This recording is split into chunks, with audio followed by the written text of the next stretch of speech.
আমাদের চরফ্যাশনে প্রায় 10 কোটি টাকা ব্যয়ে নির্মিত হয়েছিল 7,500 স্কোয়ার ফিটের একটি আধুনিক দৃষ্টিনন্দন 3 তলা বাস টার্মিনাল, যে টার্মিনালের প্রতিদিন 2 শতাধিক বাস চলাচলের কেন্দ্রবিন্দু ছিল।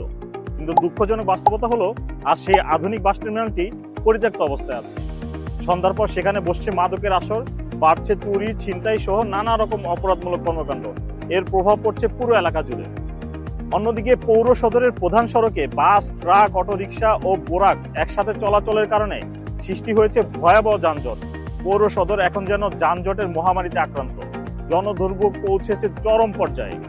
বাস ও সিএনজির মধ্যে যাত্রী ধরার অসুস্থ প্রতিযোগিতা এবং পুরো রাস্তা জুড়ে অটোরিকশার আধিপত্য।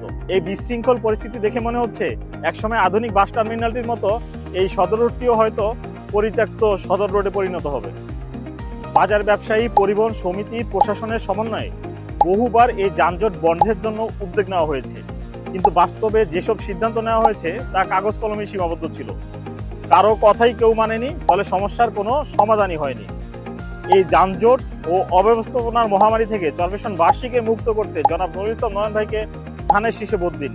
ইনশাল্লাহ তার নেতৃত্বে চরফ্যাশন সদরকে যানজট মুক্ত, পরিচ্ছন্ন ও আধুনিক নগরী হিসেবে গড়ে তোলা হবে।